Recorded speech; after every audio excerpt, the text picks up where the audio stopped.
Welcome back to IGCSE Biology Revision Series. Today, we are diving into Chapter 7, Human Nutrition.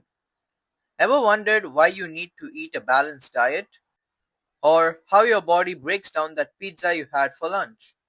By the end of this video, you will understand exactly how your digestive system works and why nutrition matters. Let's get started.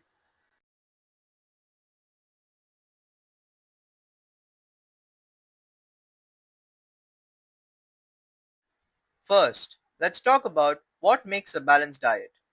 A balanced diet contains appropriate proportions of the seven key nutrients, namely carbohydrates, proteins, fats, vitamins, minerals, dietary fiber, and water. Let's look at each nutrition in more detail.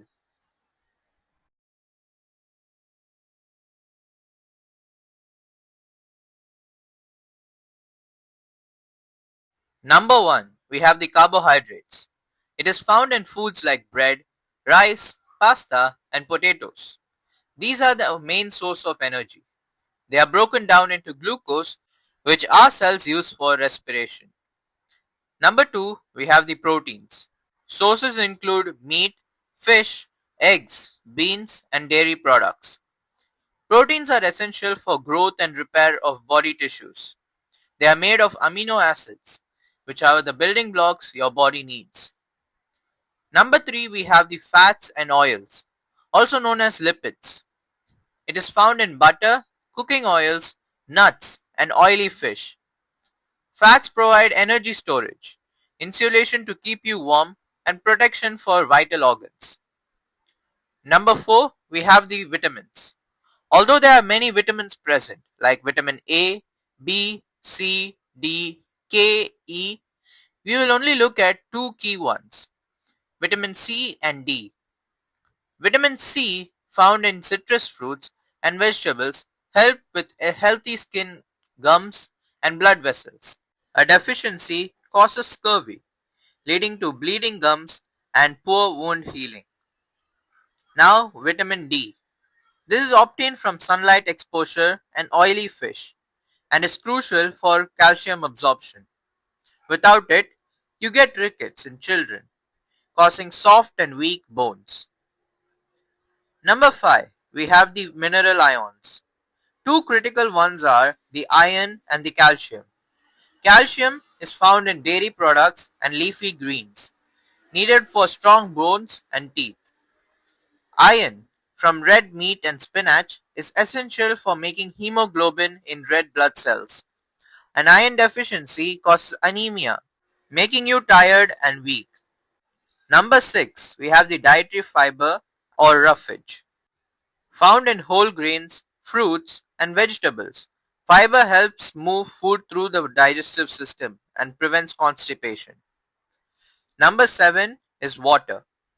We need water for all metabolic reactions, to transport substances, and for temperature regulation. You can survive weeks without food, but only days without water.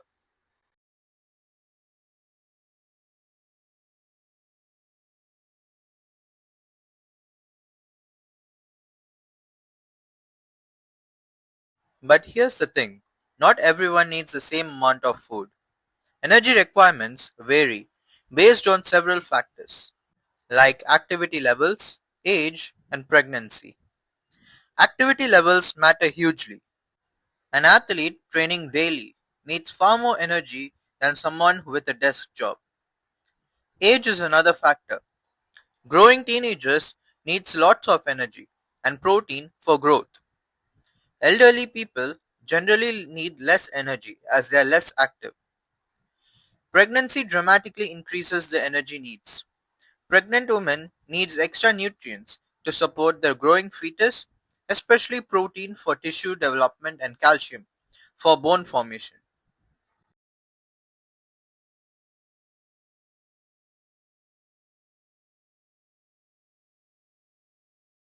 Having talked about the balanced diet and the energy requirements for different people, now let's explore how your body actually processes all this food. The digestive system is essentially a long tube running through your body. We call it the alimentary canal, plus some associated organs. Let's follow the journey of food throughout your body. Starting with the mouth, it goes to the esophagus, and then the stomach, and then to the small intestine, where it is divided into the duodenum and the ileum. And then it reaches the large intestine, where it passes through and reaches the rectum and the anus to be removed from the body. Let's look at each part of the digestive system in more detail.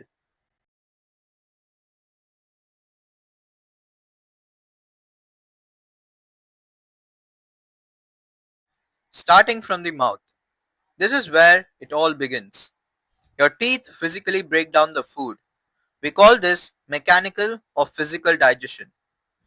You have different types of teeth for different jobs.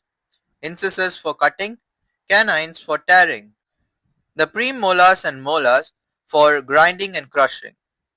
Meanwhile, your salivary glands produce saliva containing the enzyme amylase, which starts breaking down the starch into simpler sugars. This is chemical digestion beginning.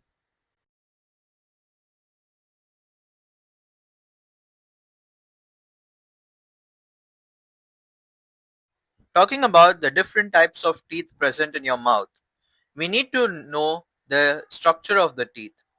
The teeth contains four main structures, namely the enamel, dentine, pulp cavity, and cement. Enamel is the hardest substance in the body, covering the crown. It protects the dentine and the other parts inside. Dentine forms the bulk of the tooth. The pulp cavity contains the blood vessels and nerves, and the cement fixes the tooth in the jawbone.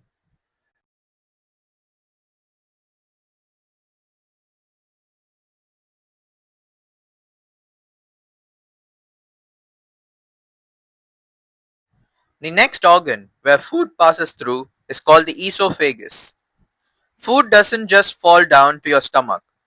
It's actively pushed by a process called peristalsis in the esophagus. This is a contraction and the relaxation of circular and longitudinal muscles in the gut wall, creating wave-like movements that squeeze the food along.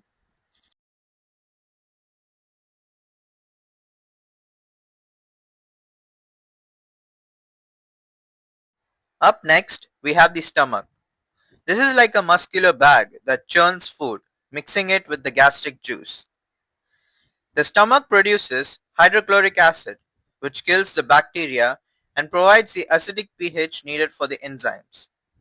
The enzyme pepsin, which breaks down proteins into smaller polypeptides, and produces the mucus, which protects the stomach wall from being digested by its own acid and enzymes. Food can stay in the stomach for up to 4 hours, being churned into a semi-liquid called chyme.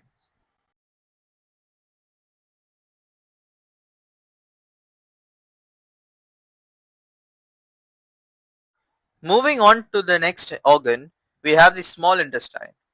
This is where most digestion and all absorption happens. The small intestine is separated into two parts, namely the duodenum and ileum. The duodenum receives pancreatic juice from the pancreas containing three key enzymes: amylase for starch, proteases, mainly trypsin, for proteins, and lipase for fats. Bile from the liver, which emulsifies fats, breaks down the fat droplets into tiny ones, increasing the surface area for lipase to work on. Bile also neutralizes the stomach acid. The ileum is where the absorption takes place. It's perfectly adapted for this job. It's very long, about 5 to 6 meters, providing a high surface area. Its inner wall is covered with millions of tiny projections called villi. Each villi has its own tiny projection called microvilli. Villi has a thin wall for easy diffusion. They have an excellent blood supply to carry away absorbed nutrients. They contain lacteals for absorbing fatty acids and glycerol.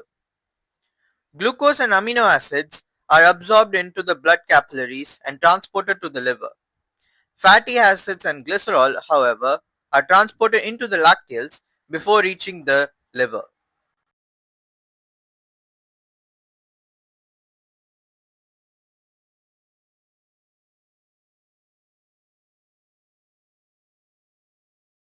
As we talk about the small intestine containing villi, we need to know the structure of the villi. The villi contains two main components, the capillaries and the lacteal. The capillaries are for the good blood supply. Glucose and amino acids gets absorbed directly into the blood. A lacteal is present at the core of the villi, by which fats are absorbed and transported into the blood.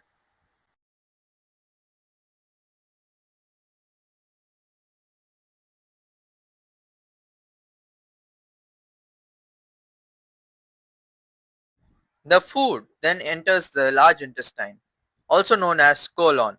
This is where the water is absorbed, and the remaining undigested food becomes more solid, forming feces.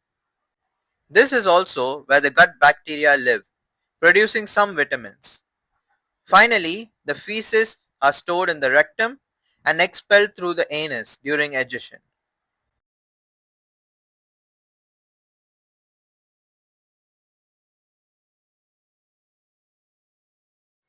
Now let's summarize the chemical digestion with a quick enzyme rundown. First, we have the carbohydrate digestion. This occurs at the start in the mouth with amylase in saliva and pancreatic juice, which breaks down the starch into maltose. The maltase present in the small intestine breaks the maltose further down into glucose molecules. Pepsin in the stomach breaks proteins into polypeptides. And why does the stomach have an acidic nature? Because pepsin works best at a pH of 3 or 4. Then we have the proteases in the pancreatic juice and the small intestine, where trypsin is produced, which breaks down polypeptides into amino acids. The enzyme trypsin works best at an alkaline pH, so that's why the bile is produced, to neutralize the acidic nature of the food coming out of the stomach. Next up, we have the fat digestion. Lipase, mainly from the pancreas, breaks down the fats into fatty acids and glycerol. Remember, bile doesn't digest the fat, it just emulsifies them, which means breaking down physically into smaller droplets. These are the examples of extracellular digestion happening out of the cells in the gut cavity.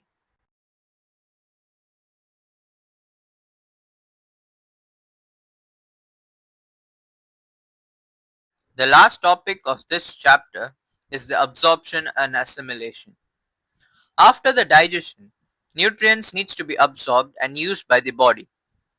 Absorption is the movement of digested food molecules through the wall of the intestine into the blood. This happens by diffusion, where nutrients move from high concentration in the gut to the lower concentration in the blood, and then by active transport, mainly for glucose and amino acids, when they need to move against the concentration gradient using energy. Once absorbed, nutrients enter the bloodstream and are transported to the liver via the hepatic portal vein. The liver processes these nutrients and releases them as needed. Assimilation is when absorbed nutrients are used by body cells. Glucose is used for respiration to release energy. Amino acids are built into new proteins for growth and repair, and fatty acids and glycerol are built back into fats for storage or cell membrane construction.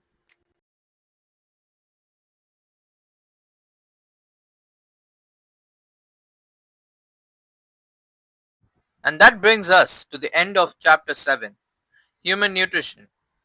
In this chapter, we learned how humans obtain and use nutrients from the food we eat. We explored the parts of human digestive system, the functions of each organ, and how enzymes break down large molecules into smaller absorbable forms. You also discovered the importance of a balanced diet, the roles of carbohydrates, fats, proteins, vitamins, and minerals, and how deficiency diseases can occur when the diet lacks essential nutrients. An exam tip here. Be sure you can label the digestive system, describe the function of each enzyme, and explain how absorption happens in the small intestine. These are frequent IGCSE questions. Next up, we will move on to Chapter 8, where we will explore transport in plants and see how substances like water and minerals move through the xylem and phloem. If you found this lesson helpful, don't forget to like the video, subscribe, and turn on the notification bell so you never miss the next chapter in our Examify IGCSE Biology Revision Series. You can also join our free WhatsApp community for updates and live sessions. Links in the description below. And if you would like to strengthen your understanding, check out our Examify mock papers and topical revision packs made to help you study smarter and score higher. Until next time, keep revising smart, stay curious, and keep exploring the science of life. See you soon in the next video.